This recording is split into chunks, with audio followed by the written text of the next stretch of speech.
YSR Congress party ప్రధాన కార్యదర్శి మాజీ ఎంపీ విజయసాయిరెడ్డి రాజీనామాపై మాజీ మంత్రి కాకాని గోవర్ధన్ రెడ్డి ఆసక్తికర కామెంట్స్ చేశారు. విజయసాయిరెడ్డి రాజీనామా వార్తలను సోషల్ మీడియా ద్వారా తెలుసుకున్న అన్నారు ఆయన. జగన్మోహన్ రెడ్డి ముఖ్యమంత్రి కావడం కోసం విజయసాయిరెడ్డి ఎంతో కృషి చేశారన్నారు. పార్టీ ఎదుగుదలలో ఆయన పాత్ర కీలకమన్నారు. ఎన్ని అవాంతరాలు వచ్చినా సమర్థవంతంగా ఎదుర్కొన్న విషయాన్ని గుర్తు చేశారు. వైసీపీతో విజయసాయిరెడ్డిది విడదీరాని అనుబంధమన్నారు కాకాని.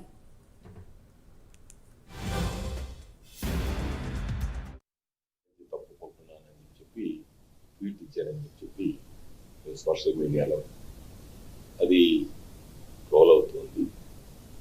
దానిలోనే ఆయన అన్ని విషయాలు కూడా చెప్పడం జరిగింది.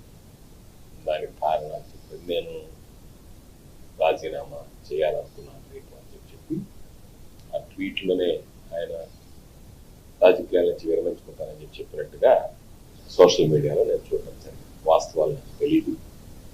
వాస్తవాలు ఒకసారి ఆయనతోనే మాట్లాడితే అసలు ఎందువల్ల అసలు ఆయన నిర్ణయం ఏంటనేటువంటిది కూడా బహుశా నాకు తెలిసినంత వరకు ఆయన ఆ ట్వీట్లోనే అన్ని విషయాలు కూడా స్పష్టంగా పేర్కొనడం జరిగింది. అంటే తాను ఎందువల్ల రాజకీయాల నుంచి వైదొలుగుతున్నాను, రేపు రాజీనామా చేస్తున్నానని చెప్పి ఆ ట్వీట్ ఇచ్చింది. ఆ ట్వీట్ దానికి సంబంధించి వివరాలు కానీ వివరణ కానీ ఈ సైట్ కానీ తప్ప మనం ఎవరు కూడా ఇచ్చేటువంటి పరిస్థితి.